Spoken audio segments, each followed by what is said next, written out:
So, got about three special people to shout out today for showing love. The first one, you know her, seen her before, but she's doubling back again. It's going to be Carrie Serrano, 9818.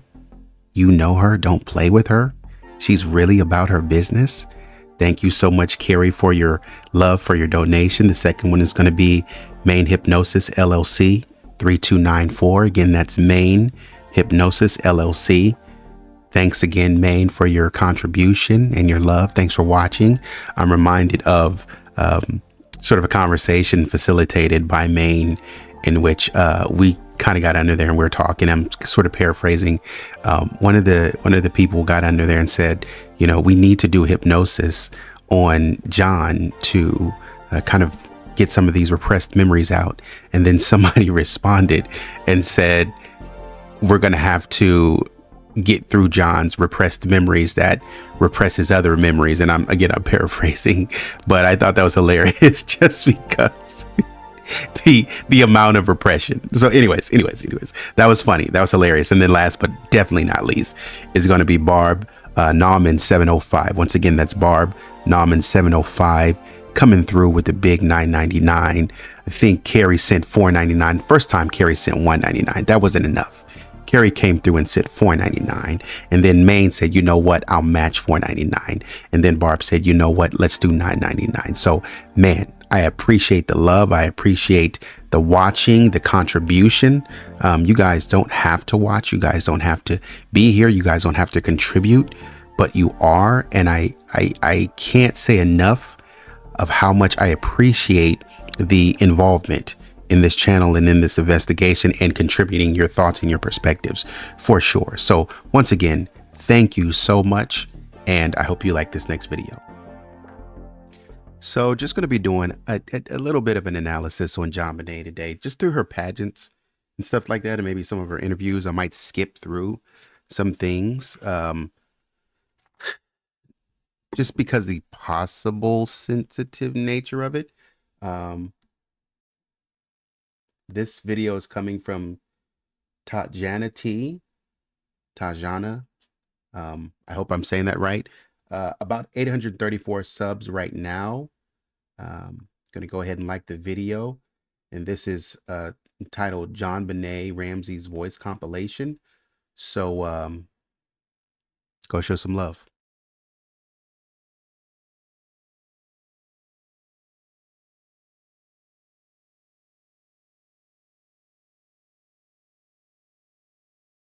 Okay, trying to get on her mark. Okay.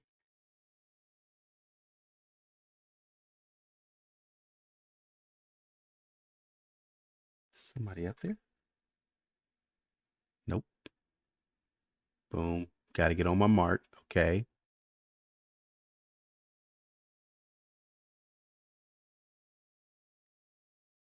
I want to be a cowboy sweetheart. I want to learn to rope and to ride. And on the plains and the desert. And on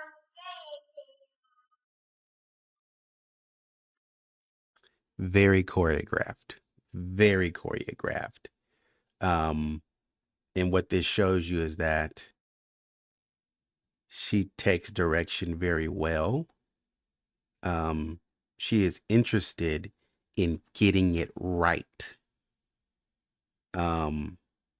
Very particular person, almost like a perfectionist in a way at this young age. You know, we can laugh and we can joke and we can, but very particular about what I like, and possibly very articulate about how to communicate and able to communicate specifically what I want and what I like. town. As the sun sinks in the west. I want to be a cowboy sweetheart. That's love fast. I didn't go see you. I didn't let you. Love, let you. I didn't love you. A little, I When I wanna feel the wind in my face, 1,000 miles from the city lights. Much of the rest of America sees these pageants as tacky, even exploitative. But the Ramseys defend them. When the moon shines from above, I wanna be a cowboy, sweetheart. That's the life of that. That's the life of that. Yeehaw!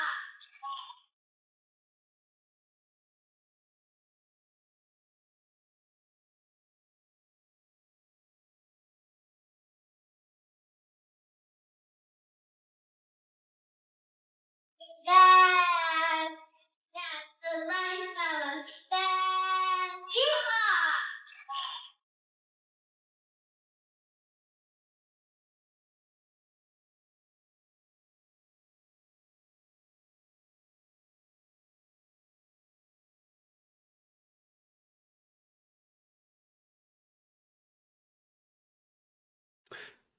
I'm wondering from this. So you start to see her performance.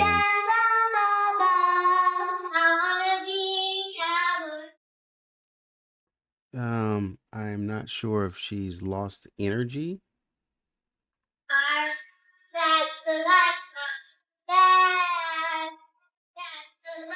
And like now she's just kind of going through the motions. And the eyes tilting up at the very end. Right there.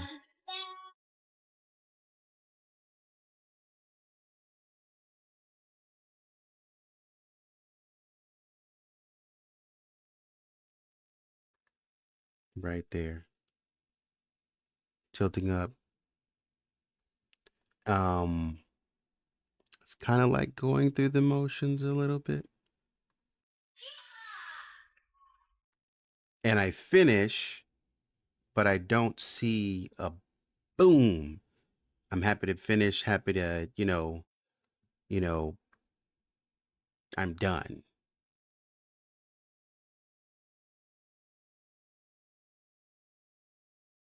So she smiles, and I wonder if that's but it's not a overwhelmingly joyful smile, as if I'm really enjoying this. So I wonder if there's a training aspect there in terms of, okay, now smile, smile. And I'm just smiling because I'm paying attention to my mom to help me with the routine. Because I'm wondering if Patsy is sitting right there going through the moves with her, which a lot of times, the parent would be. Or I'm wondering if she's genuinely tired, genuinely exhausted through that. Or if this is one of her least favorite songs. Because she smiles, she completes, and then because she's not huffing and puffing.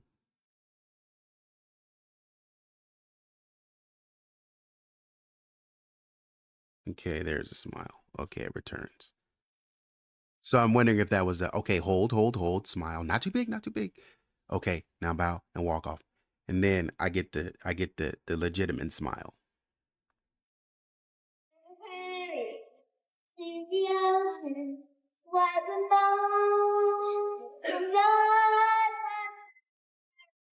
Then she's missing the sheep there.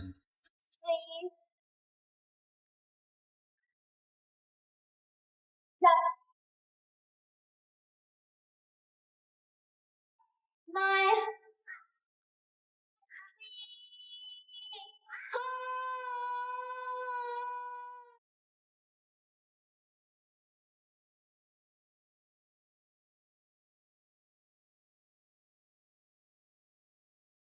God bless America. The killing of 6-year-old American beauty queen JonBenet Ramsey has become one of the great crime stories of the 20th century. In the night with the light of the around Christmas tree. It's the haunting last video of little JonBenet Ramsey singing December 22 of 96. Okay, so we got a spectator back here.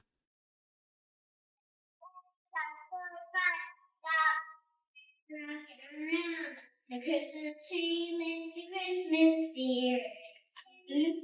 Later we'll have some talking and we'll do some caroling. You will get a sentimental feeling. You hear boys I'm gonna show you the problem with this video after this gets done. singing, let's be jolly. Deck the halls with bells of holly, rocking around. She's performing at a local mall where she plays a toy saxophone and gets a warm round of applause from the shoppers. Tragically, JonBenet would be murdered at Christmas, her happiest time of the year. Okay, so I'll continue this, but I want to kind of show a better view. So give me a second. Okay, so this has a wider view, and this is at 11:50 a.m. on December 22nd. And I think John was to have his company party on the 21st or the 23rd. I think it was the 21st. But I'm noticing, so this, somebody right here watching, looks like, but these two gentlemen are turned the other way. And this young lady right here is turned the other way.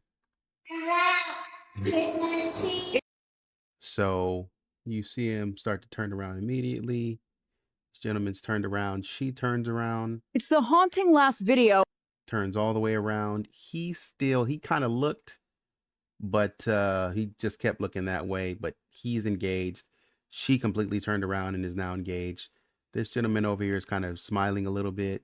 Of little JonBenet Ramsey singing Rocking Around the Christmas. And so now he turns around, pays attention, gets in her way. And so she has to kind of step to the side to get a better view of JonBenet. Christmas tree. The date is December 22nd, 1996, just 3 days before she was brutally murdered. She's performing at a local mall where she plays a toy saxophone. Before she was brutally murdered. She's performing at a And this lady right here is really enjoying it. local mall where she plays a toy saxophone and gets a warm round of applause from the shoppers. Tragically, JonBenet would be murdered at Christmas, her happiest time of the year. Christmas was magical in the Ramsey home. Here's a beaming JonBenet with her brother Burke. The family made this elaborate video in 1994. This is JonBenet. She's 4. Patsy Ramsey speaks to friends and family while JonBenet plays with 2 stuffed animals. We'd like to welcome you to our home. Patsy then gives a tour of the house, showing off the lavish decorations with different Christmas trees in every room. And here's JonBenet's bedroom, done all in pink, with her very own Christmas tree. This is her stunning playroom. The original built-in cabinet contains JonBenet's collection of Maud Humphrey figurines. The playroom's Now, I wonder who that was for, because those figurines or those dolls, because when JonBenet got those, or when JonBenet got a doll for Christmas, she kind of looked at it and was like, And Patsy was like, "Oh, hey, look, it looks like you. I even got some." And I think they were writing in either the death of innocence or John's book. And JonBenet was like, I don't think it looks like me. And she kind of set it to the side. And Patsy kind of was like, "Oh, I guess that was a fail." So I wonder if those dolls were really ever JonBenet's real thing, because she also was, I think, kind of described as a tomboy or tomboy-ish, in a sense, I think, by John in one of the books. Christmas tree is right out of a storybook. Complete with a collection of whimsical ornaments collected from all around the world. JonBenet's big brother Burke and their father John recently spoke about that tragic Christmas on Dr. Phil. Do you remember what you did that morning? I remember peeking down, and I remember seeing like an electric train and a bike, and I was super excited. Was JonBenet with you? Yeah. Did she peek too? Yeah, I think so. I think she got a big dollhouse. We both got bikes. JonBenet got a doll for Christmas.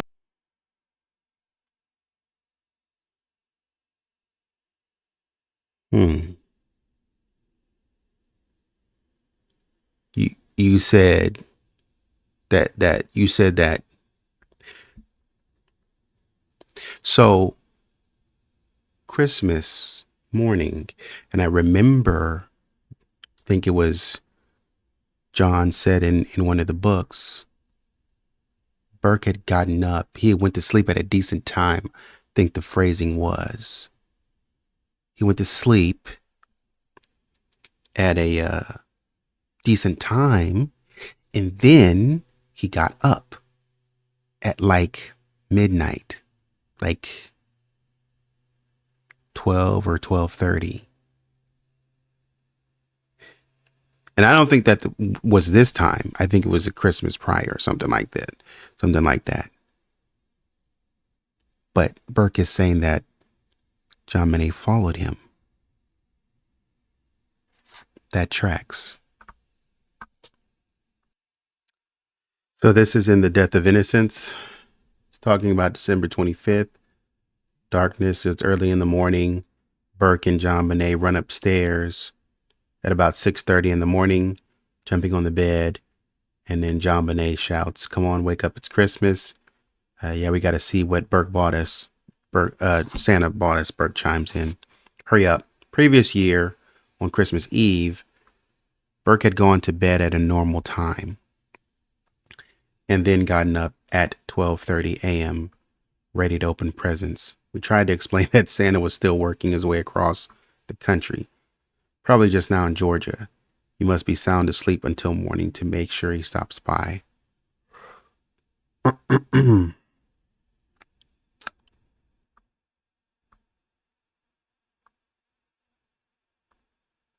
So Burke told us if we go, so we know the previous year,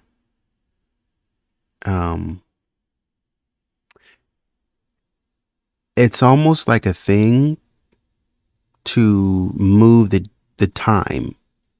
So now what I mean by that is, like, we're saying that the previous year Burke got up at 12:30, but this year he was up at 6:30 at a normal time. So he stayed in bed is the insinuation here. So he stayed in bed at 6:30. But the previous year he was so excited he got up at 12:30. Yeah. But Burke told us that year he got up after you put him to bed on, the night of the 25th. He said he got back up on Dr. Phil and snuck back downstairs. So there's a propensity for Burke to go to sleep or be put to sleep and then wake back up. That's all I'm saying.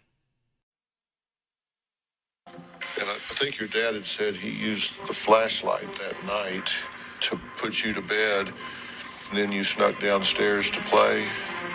Yeah, I had some toy that I wanted to put together. I remember being downstairs after everyone was kind of in bed and wanting to get this thing out. Did you use the flashlight so you wouldn't be seen? I don't remember. I just remember being downstairs. I remember this If toy. he knew anything, it would not be something he would thought is important. That's what I'm saying. Like, I wonder if there's something in there, like, even, so I know in the Dr. Phil, one of the things that came out was the idea that you used a flashlight to put him to sleep and that he came back down to play with a toy. Like, when he's down and people are sleeping, has he ever talked, like, did he get the...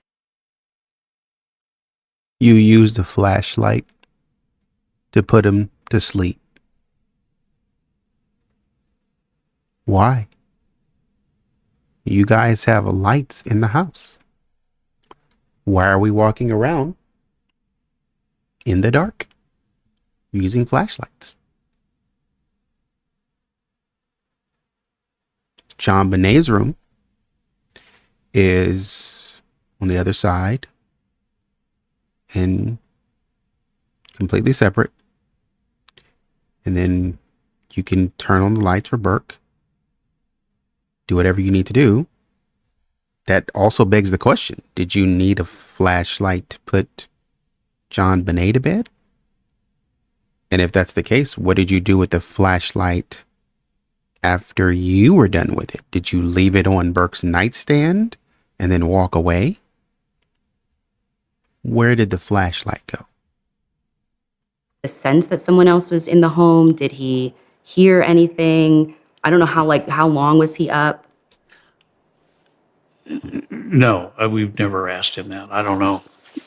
I didn't know, frankly, that he got up again. Mm. I'm not sure he did. Again, that's fiction. There's so much fiction out there. Because it's just thrown out there. It's just Dr. Phil who says, you got up to play with the toy, and Burke says, yeah, I did. It was something that I wanted to put together. And then it kind of just like Well, away. you know, again, when we got home, JonBenet had fallen asleep. But I know you and Burke came. I put her to bed. Burke and I sat down and tried to put together one of his little toys for a little while, just because he wanted to.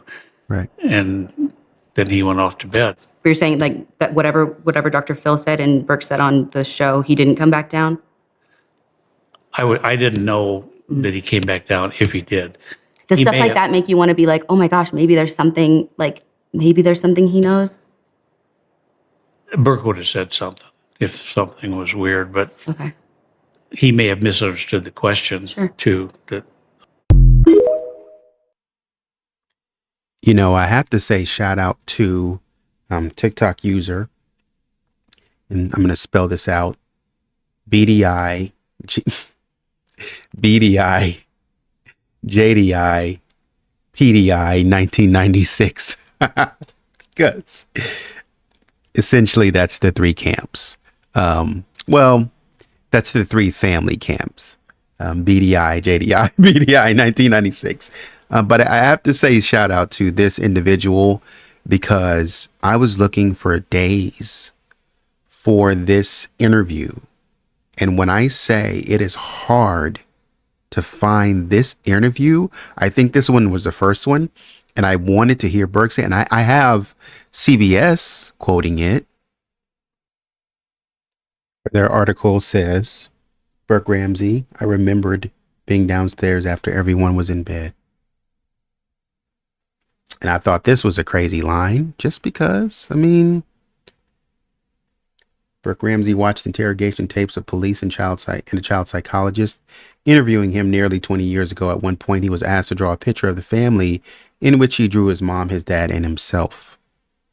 Did you consciously not draw JonBenet? Dr. Phil asked. And Burke says, I don't really remember what was going through my head, but she was gone, so I didn't draw her. Burke Ramsey replied. Burke, if you don't remember what was going through your head, then how do you know that you were thinking something along the lines of this part? But she was gone, so I didn't draw her. I mean, if I didn't know what was going through my head, I couldn't even make this statement. But she was gone, so I didn't draw her. Yeah, I get that. However, I mean, what? Like,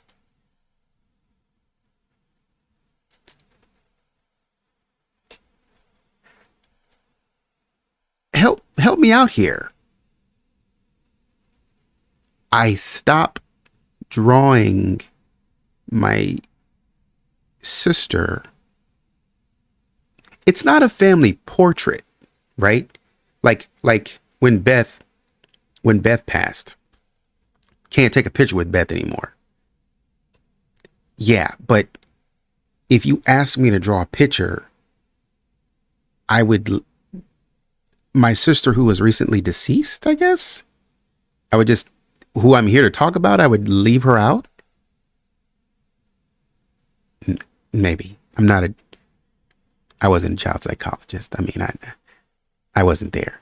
So at any rate, he also admitted to being out of bed late that night. Ramsey maintains that he stayed in bed while his mother and the police frantically searched the house for JonBenet. He also admitted to being out of bed late the night his sister died. Yeah, I had some toy that I wanted to put together. I remember being downstairs after everyone was in bed, wanting to get this thing out, Burke said. Did you use a flashlight so you wouldn't be seen? I don't remember. I just remember being downstairs with this toy. I mean, yeah, because your dad corroborated that part in his book, or one of the books corroborated it. by saying that, hey, son, it's time to go to bed. We need to get up. Got home. And as I said before, as the book shows, they moved the timeline up to somewhere earlier than 10 o'clock, which was their original statement in the police report. They move it up and they say, okay, no. We left the house. We left the White's house at 8:30 that night. We were over there from like 4:30 or whatever you want to call it, 5 o'clock to 8:30, whatever you guys want to shift it up to. We were there from here to here and then moved it up. And now we're here at 8:30 and then, we leave there and then, we're at home, and immediately when we get home, we sit down and start putting this thing together. I take JonBenet, which would mean, weirdly, that you skip parts in the police report. Anyways, which is like you're trying to backtrack with the book, because I know what you told me with the police report, but you're trying to backtrack with the book. You can't do that. I don't know what kind of game this is. But you can't just shift the timeline and be like, oh, by the way, one of the things I didn't like about the police report is that the police report said 10 o'clock. Bro, you can't just shift the time. Like, we understand the motivation from these police. Why would they lie? This is why I asked that. Again, I'm not a police apologist, but I'm saying, why would they lie? Because you told them, and by all accounts, they did everything else that you asked them to do. Hey, consider this a kidnapping.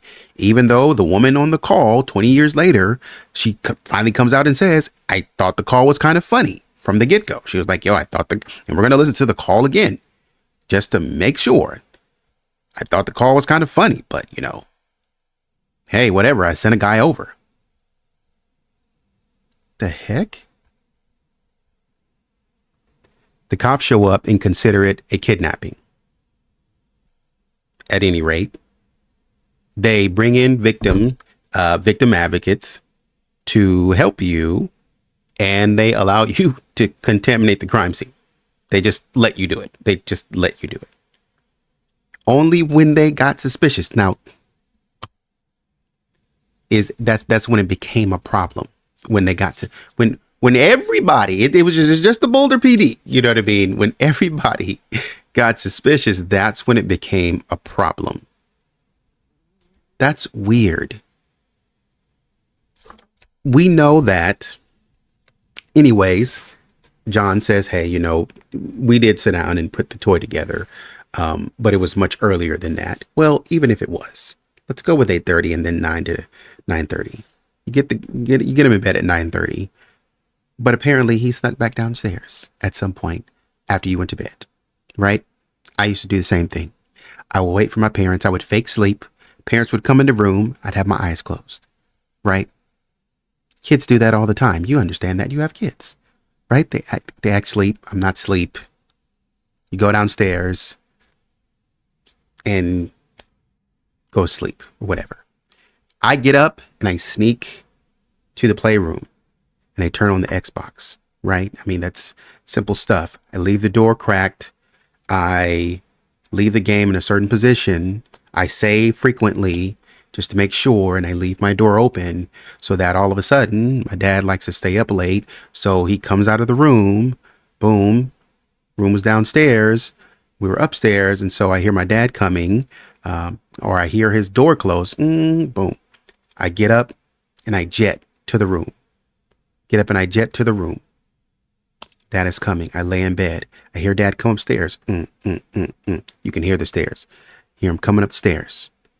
And then he rounds into the playroom. Closes the door and does whatever he wants to do. Watch TV, whatever. I mean, Dad goes to sleep again. He gets up, goes to sleep again. You can hear the door close. Woke up. Dad's gone. Go play the game. I mean, kids do that all the time. But if we go with the original timeline of 10 o'clock, you go to bed at 10:30. Because essentially what you're saying is, because what I want to know is, did you take JonBenet upstairs first? Get her ready for bed. Read her a book. Lay her in her bed, right? Read her a story. Because if you put her to bed at 9, if you put her to bed at 9, you could not have read them a story at the same time. That's out of the window, because you put her to bed, read her story, got her dressed, left her there, came back downstairs, and then helped Burke with the toy for about 15, 20, maybe 30 minutes before you finally got tired and said, son, we got to get up in the morning. You got to lay down.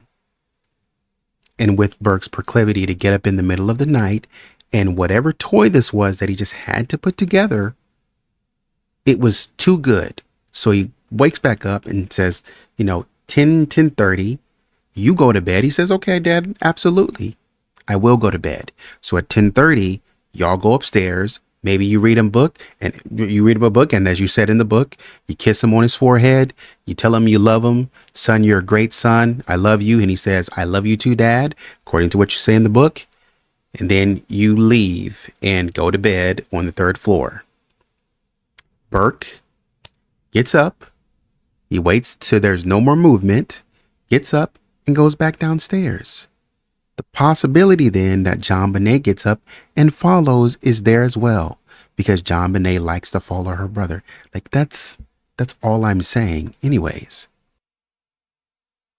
It's a doll company, a picture of JonBenet, and they made a doll that supposedly looked like her. Patsy saw the doll lying in the box. She said it looked like JonBenet was in a coffin. Sometime after JonBenet was put to bed on Christmas night, the Christmas magic turned into a family nightmare. John Ramsey discovered JonBenet's lifeless body in a basement storeroom. He carried her up and placed her in front of the living room Christmas tree, the one seen in this crime scene photograph. 20 years later, we are still looking for answers. Who killed JonBenet? Christmas tree.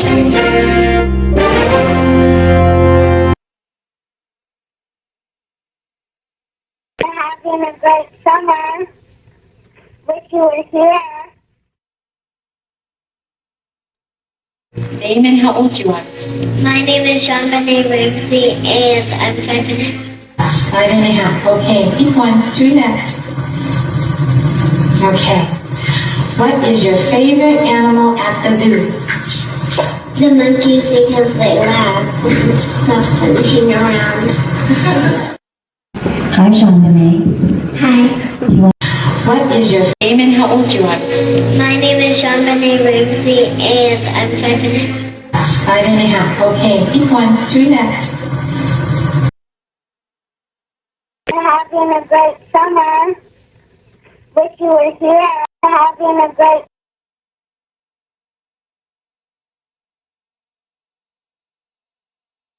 summer. Wish you were here. Murdered at Christmas. Her Summer.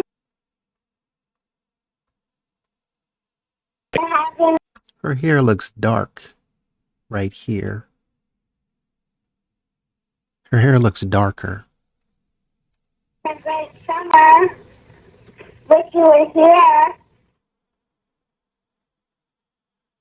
Name and how old you are. She's on a boat at the steering wheel in a bathing suit, which means that, first of all, where is, maybe I'm tripping, we're out on a body of water. Maybe the boat is stopped, but I don't see any floaties, and I don't see a life vest. That's the first thing. Second thing is whoever is taking this picture is probably close by. It's probably Patsy or John. They're saying, hey, JonBenet, take a picture with this real quick. But whoever would have been handling this, I think, would have probably been John or Patsy. Probably John. Because he said, anyways. Great summer. Name and how old you are. My name is Say that because at one point in time, he just made it seem like he was completely helpless on a boat. And somebody was like, weren't you in the Navy? He was like, oh, yeah, but that didn't mean anything. Okay. JonBenet Ramsey, and I'm 5.5.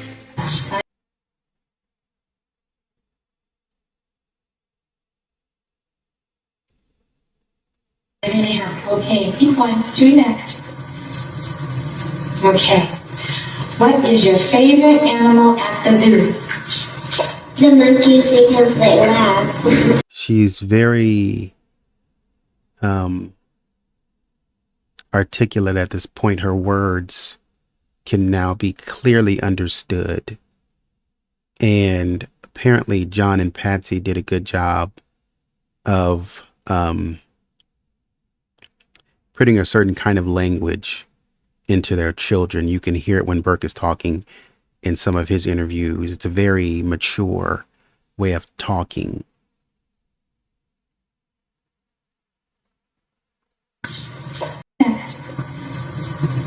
Okay. What is your favorite animal at the zoo? The monkeys because they laugh and stuff and hang around. Hi, JonBenet. Hi. Do you want to hold the microphone for me? Okay, let's see, JonBenet. Oh, yeah, you there. I want to be a doctor or a nurse to help people get well. What kind of doctor do you want to be? A pediatrician. Great. Thank you so much, JonBenet. Just give her a big hand. JonBenet, what's your favorite color? And what's your favorite food you like to eat? What do you want to be?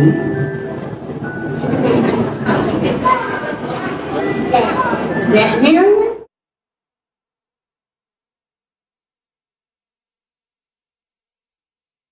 Okay? Here we go.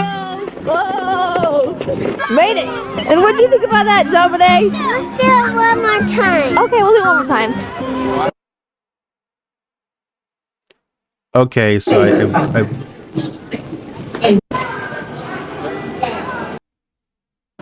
Made it. And what do you think about that, JonBenet? Okay? Here we go. Whoa! Okay? Here we go. Whoa! Made it. And what do you think about that, JonBenet? Let's do it one more time. Okay, we'll do it one more time. so it seems like a pretty good relationship with it seems like a pretty good relationship with her older siblings in terms of Melinda, maybe John Andrew, but at least with Melinda, sounded like they loved JonBenet. She was the baby of the family and they wanted to kind of show her everything, is really what it sounded like. But I'm more so interested. My name is JonBenet Ramsey and I'm president. JonBenet Ramsey. My Name and how old you are? My name is JonBenet Ramsey and I'm Because this was the first part of the year. It's what she looked like in like January or February of 96. It's what she looked like. She no longer is in this stage Okay? where she has this baby face. She's now more developed in the face. Sorry, that's not. Christmas. Her Longer legs. And if this is any indication, more developed in the face, longer arms, and as we just saw, longer legs. and I'm president. I think she's still missing that tooth right there. 5.5. Okay, keep going. Do that. Okay. We have very interestingly somebody who is very outgoing,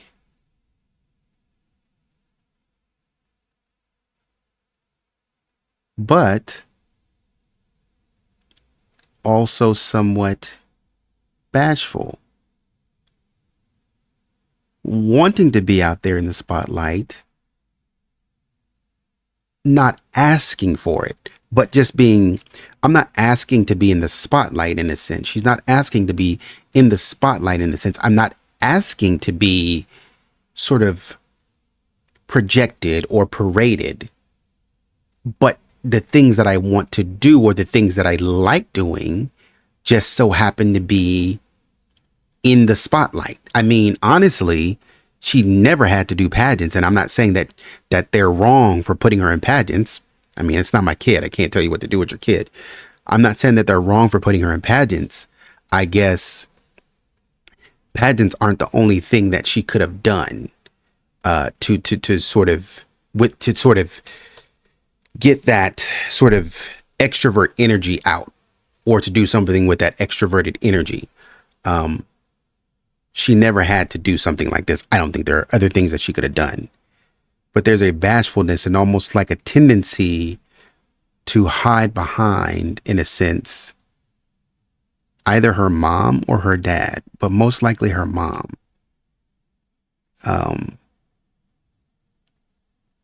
I got to get to know you first kind of deal. You know, I do kind of like you, but, you know, or, you know, I am kind of open, but, you know, maybe that's more on a friends and family basis. You won't just catch me out here, you know. There's got to be a connection. I'm not saying that JonBenet won't talk to people that she doesn't know. But it's also hard for me to believe that she just runs up to people that she doesn't know all the time. I'm not sure that JonBenet does that or would have done that. Like, you got to have something that's going to interest me. Like, if I see you across the way and you have like candy canes and I'm just absolutely in love with candy canes, then I might come over. But if you don't have like, if you're just a random person in the store that doesn't have anything that I would want, then I'm probably not going to go over there. And I might tend to hide behind my parents if you don't have anything I want either. I only have, okay, pick one. JonBenet Ramsey, and I'm 500. Because something about that little portion. JonBenet Ramsey, and She's scratching her, well, she's not really scratching her legs, but it seems like just that sign of like a little bit of nervous energy. Because some kids, you know, when they're in this position, and she doesn't have to be all kids, but, you know, some kids, they get in this position and they're just like a ball of sunshine. Oh, I'm 5.5 and I just want to do this. And I just want to, I want to conquer the world and I want to be in this. And you might say, so JonBenet, you know, do you want to be in pageants? Oh, absolutely. I want to be in pageants. I want to be over here. I want to go overseas. And somebody said you like to travel. Oh, I love to travel. She's not doing that. Every time she gets an interview, you know, she's not just boom. She's more so, yeah, I'm 5.5. I want to be a pediatrician, or I want to be a veterinarian, or I want to be a nurse. I want to be a doctor. I want to help people. She's not just going on and on and on and on and on like I've seen some kids do. So there's a little bit of, I guess what I'm saying is that there's a little bit of restraint in her personality depending on the circumstances. And she's being very respectful to this individual. So you know, she's been taught respect. She said what she needed to say. She finished off what she needed to say. But I think the thing that's really getting me is when she goes down and I'm 5 and her voice kind of cuts out with the 5.5, which to me really solidifies this kind of bashfulness angle. I don't want to say nervousness, but really bashfulness. Because I don't really completely finish my sentence. And then finally, when she looks up, after she's done talking, because she's looking down while she's talking. She's scratching her legs, just I'm 5.5, and and then she kind of shoots her eyes over. Not really. They kind of roll up. Yeah, they kind of slowly roll up. I'm 5.5. And then she looks at her, but it's not for long. 5.5. Okay, be quiet. Back down. So she doesn't give herself time to even look this woman in the face. Which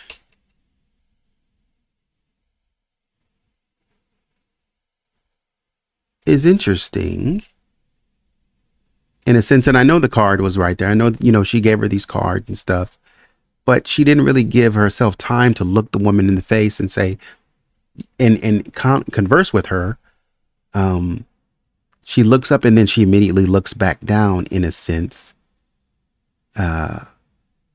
So she's like no eye contact. At 5.5, she has like no eye contact. So there's something to do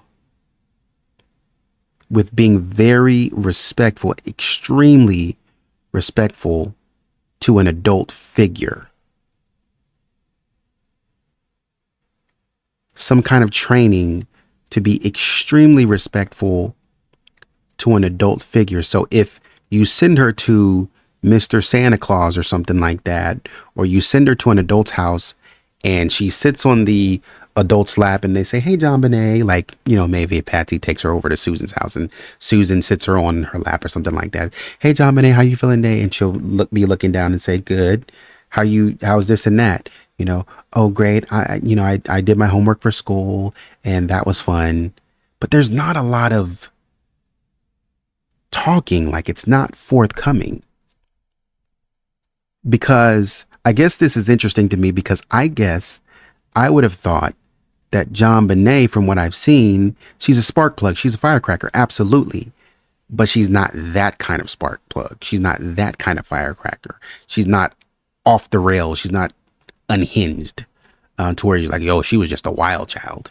No, she has some restraint, like surprisingly a lot of restraint, which is very surprising to me because she's 5.5.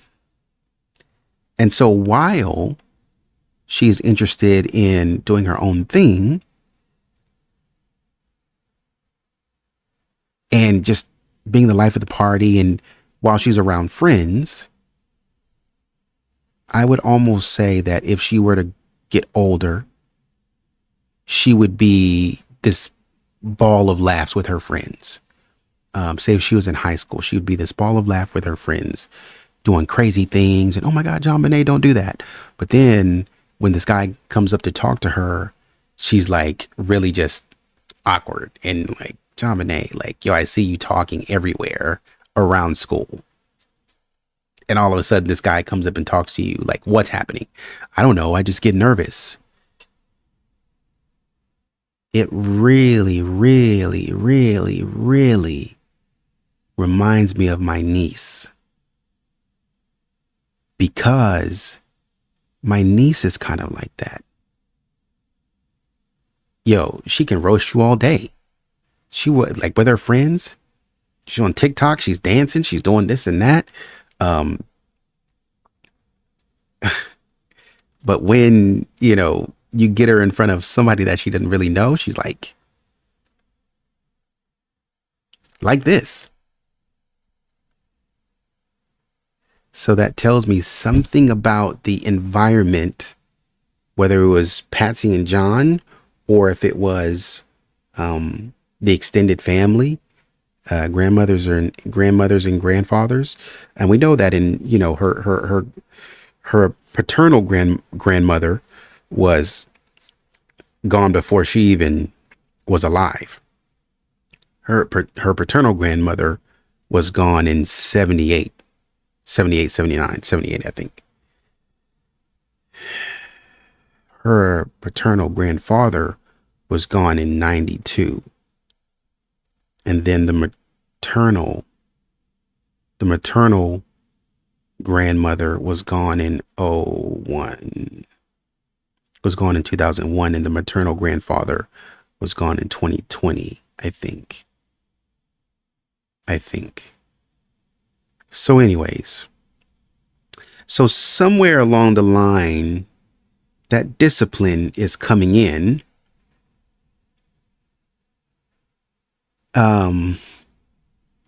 Even though these are kids, because, and I say this because even though these are kids, because, you know, man, you know, some people believe in corporal punishment. Some people don't. I know my parents believed in corporal punishment when I was a kid. They certainly didn't believe in corporal punishment for my niece and my nephew. Man, it was like night and day. I mean, so it's possible that JonBenet and Burke grew up under this non-corporal punishment enlightened era. And it's possible that Nidra, Pam, and Polly, Patsy, and Don were all super family oriented and, as we know, family oriented and involved. But I wonder that ratio between involvement with Burke, not out of spite or not trying to be mean, but just because they didn't, it's just because, you know, they thought he was okay. So I have some statistics on that, if it means anything. So when I was looking in The Other Side of Suffering, and I was looking in The Death of Innocence, and I was just doing some generic searches, you know, and just looking for some simple mentions. And so in The Other Side of Suffering, just looking for these general names: Patsy, John, Burke, JonBenet, Melinda, John Andrew, and Elizabeth or Beth. And I was looking for the number of times they were mentioned. And so I just did like a little search. Patsy's name was mentioned 366 times in The Other Side of Suffering. Now, remember, this is John's book. This is John's book that he's, you know, solely authored by himself. So let me see. Let me check the time period when John wrote this. So he came out with this in 2012, March 14th of 2012. That's when it was published. Faith Words Publishers. And so, you know, it probably took him like a year or two or something like that to write it. Who knows? But anyways, this is something that he authors by himself. And so Patsy's mentioned 366 times. John himself is mentioned 27 times. And I'll tell you about my math on that in a second. Burke is mentioned 87 times. JonBenet is mentioned 245 times. And I have here, she was mentioned 238 plus 7 times.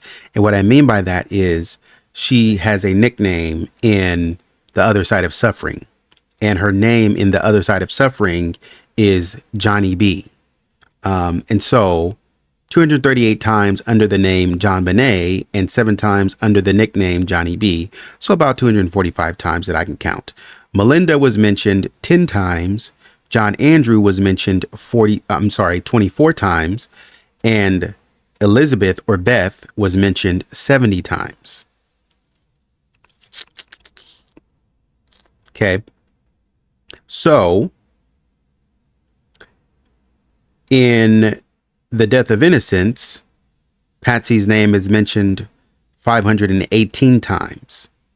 John's name is mentioned 335 times. Burke's name is mentioned 243 times. JonBenet's name is mentioned. I'm going to hold that one. Melinda's name is mentioned 41 times. John Andrew's name is mentioned 45 times. And Elizabeth Beth's name is mentioned 118 times. So John is mentioned 335 times. Now, what I did was I took the amount of times that I searched the name John, and I took the amount of times that I found the name John Andrew away from the total amount of times that I found the name John. So whatever I found in terms of John Andrew, I just subtracted that from the total amount of times that I find John in general, and then that's the number of times that I'm looking at John. So that's an estimate. There could have been other people with the name John in The Death of Innocence. That could have been the same. The same could have been the case in The Other Side of Suffering. And I did the same thing with The Other Side of Suffering in my estimation to get the number of times John and John Andrew were mentioned. But, you know, the amount of times that John would be mentioned in The Other Side of Suffering, as well as Patsy, would be quite high in The Death of Innocence, because Patsy and John are mentioning each other in The Death of Innocence. But in The Other Side of Suffering, that would be considerably less, because John would not be talking about himself. And so we can tell that it was written from the perspective of John, because he wouldn't be talking about himself a lot. And the parts where I saw that it did mention him, somebody was referring to him, or, you know, he was referring to himself in the third person. But as I was going to say, in The Death of Innocence, JonBenet, now, like I said, she was mentioned 245 times in The Other Side of Suffering. But in The Death of Innocence, when this thing was kind of fresh, JonBenet was mentioned 755 times.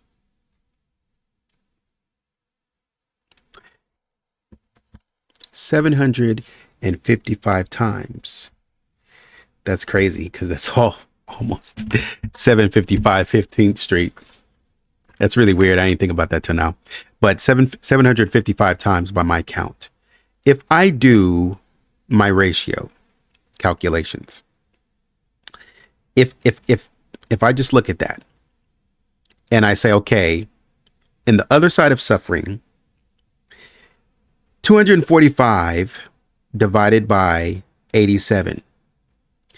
That means JonBenet is mentioned 2.82 times more than Burke.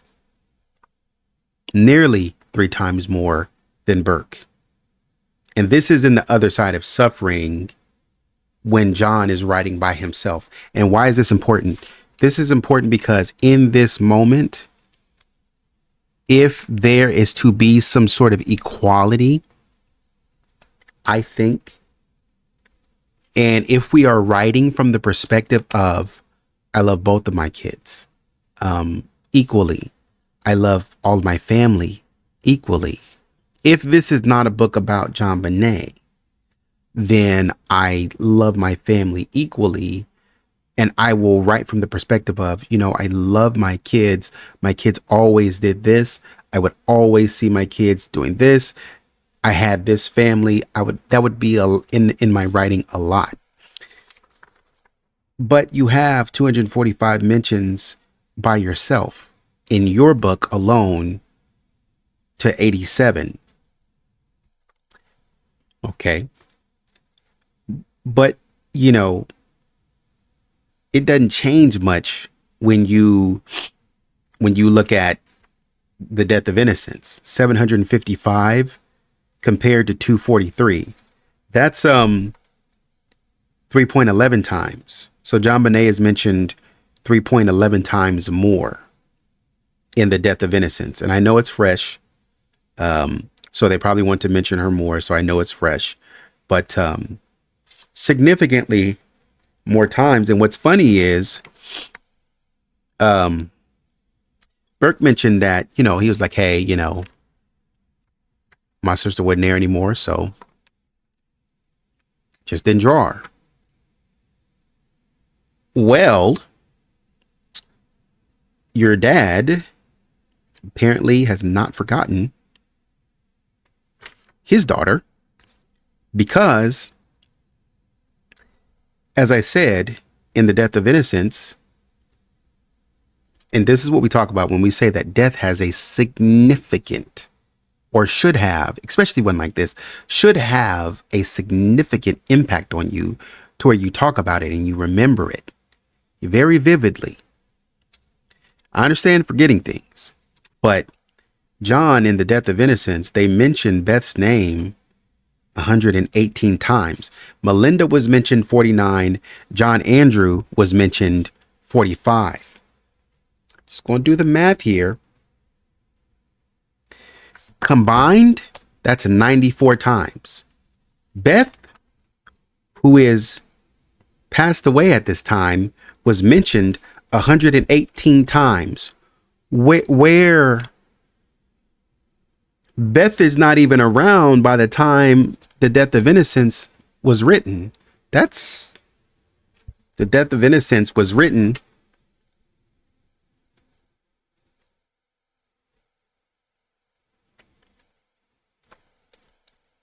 just want to make sure I'm good. Patsy and John Ramsey.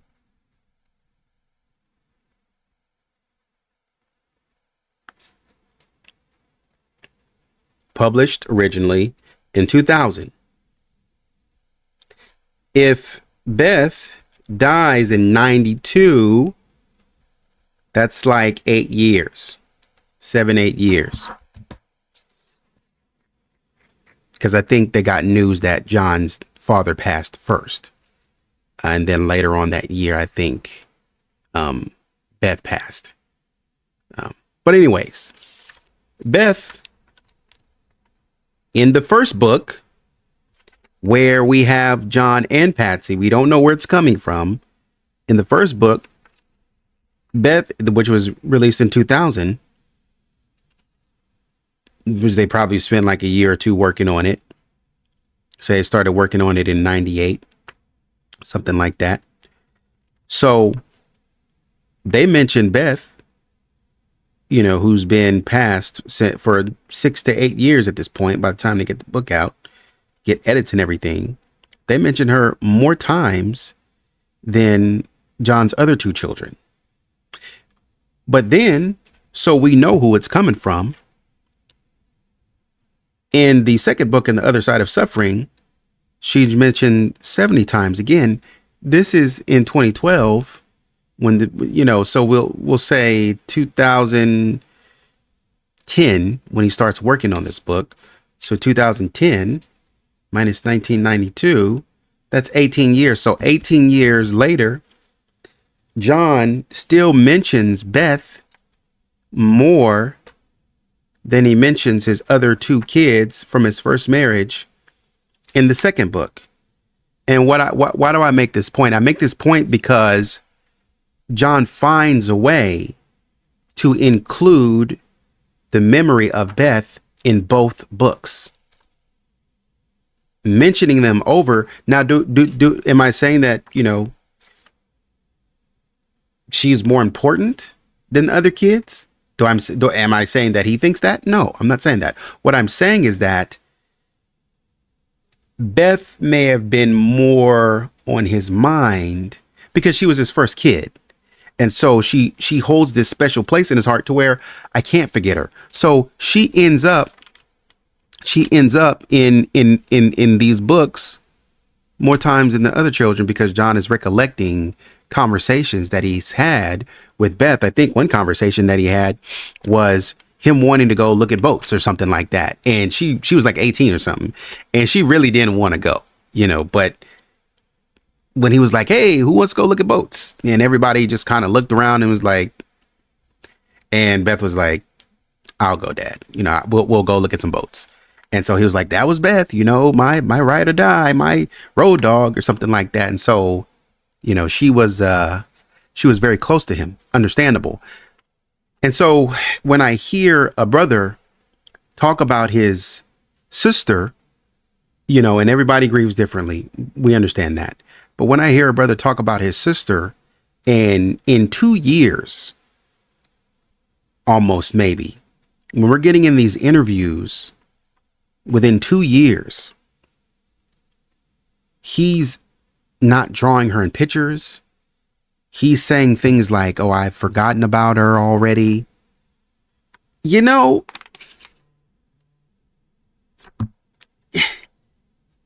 social anxiety, all kinds of things.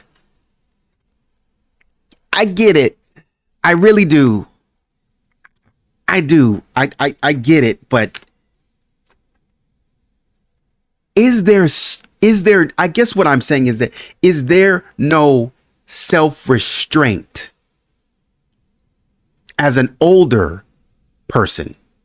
Is there no self-restraint? As a child, I can understand, yeah, just moving on with my life. But as an older individual who's gone through college,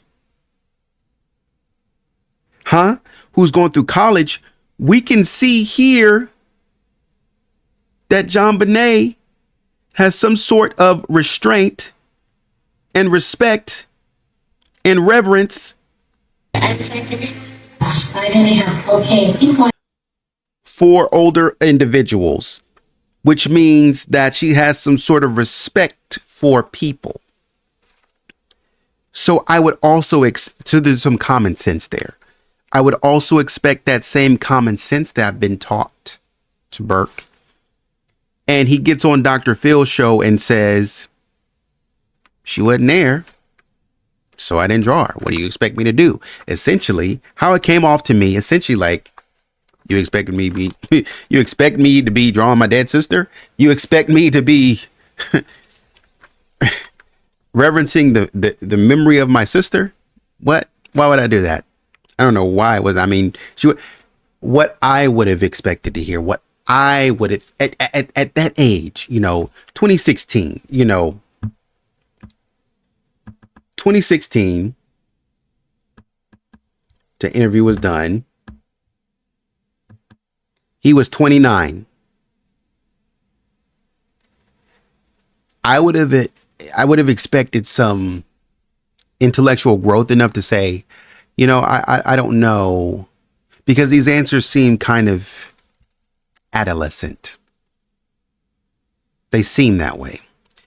I would have expected something more along the lines of, I don't know why I did that, man. I think I was just being a kid. And I was just thinking about as my family was then. I don't even think it hit me that I wasn't drawing my sister. But like, maybe not even an honorary drawing of your sister. Like, cause she was, you can't, when you draw, when you draw your family, it's hard for me to imagine that you just don't draw your sister, because it's not like you didn't have 6 strong years with her. It's hard for me to believe that you just don't draw her. That's what's kind of throwing me off. Because it's throwing me off because it's consistent. It's super consistent. You don't draw her in the moment. You don't draw her in the moment. You're not worried about her when people are running around losing their minds.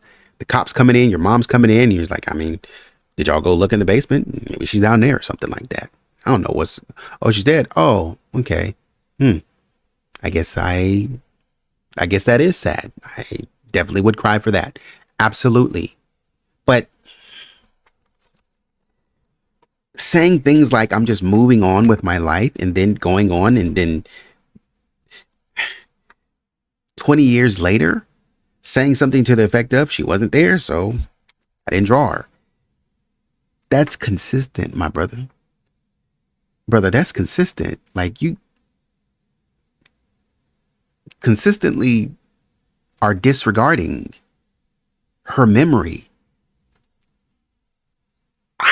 I know I would expect to see more of sort of like this smile come over your face, a genuine smile, not the one that's mixed in with a nervous smirk, a genuine smile.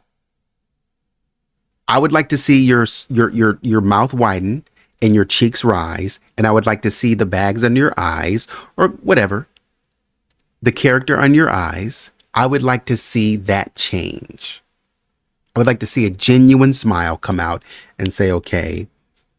And I don't want to tell you how to smile. Everybody smiles differently.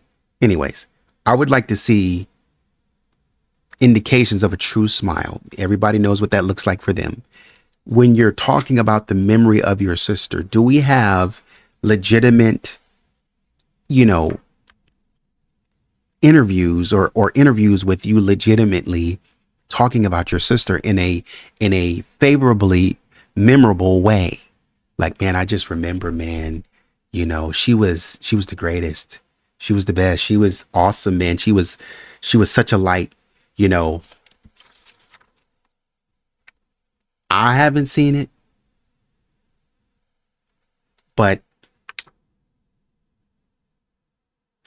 anyways, man, I'm struggling with that. I just wanted to do a little bit, because I've not seen a lot about, I've not seen a lot from myself about looking specific. We've talked around the subject, but I've not looked directly at the behaviors of the subject, that being subject being JonBenet. So I've seen a lot about JonBenet. We've talked about her parents. We've talked even a lot about her brother, and we've gone into the people around her, but not really talked at length about who JonBenet was. And I think it's important to do that sometimes. Who was JonBenet? Who is this person? How are they interacting with the world? How are they showing up in the world? And what were they doing that would have enticed or induced someone to do what they did to her? What was, because it's like, and I think women would relate to this very well. This conversation around, hey, what are you wearing, or something like that, or why would you wear that, or what have you? And you're going out and men are trying to holler all the time. They want to talk to you and this, that, and third. So how are you showing up in the world? And I'm not specifically talking about, oh, you should or shouldn't dress up. That's not what I'm talking about. I'm talking about, how is this person showing up in the world that other people would say, oh, there's something about her dress, or there's something about her hair, or there's something about this individual, something about the way she talks, there's something about this individual that I would like to see. So if we're going to claim that there was somebody at a pageant, if we're going to claim that there was somebody who was at a business, who was a business partner, if we're going to claim that there was somebody in the family, or we're going to claim that there's somebody who worked for me, or if we're going to make all these claims to who it could have been, how is JonBenet showing up in the world that could have been interpreted, misinterpreted in a way that meant something different to somebody depending on that person's perspective? Not to victim blame or victim shame, but according to how JonBenet showed up, how could somebody who maybe had a sick mind, who, if again, any one of those people those characters that we mentioned, how would they have come into the pageant and been like, oh, I perceive this, it makes me want to get to know JonBenet more? Or maybe, the housekeeper or something like that, which is what they claimed, or whatever, somebody they turned over. How would the housekeeper and the housekeeper's husband have seen JonBenet? You know what I mean? Like, how would friends and family see JonBenet and say, because we're purporting that, somebody was trying to get at JonBenet like that. Well, how was JonBenet showing up in the world, and not even on dress, on personality? How was she showing up in terms of personality that would have made somebody say, hey, this is the direction that I want to go with my life? So I just wanted to do that little bit of a look on that, and let me know what you think. Am I tripping? Am I off? What are your thoughts? As always, like, share, subscribe, and till next time, take it easy.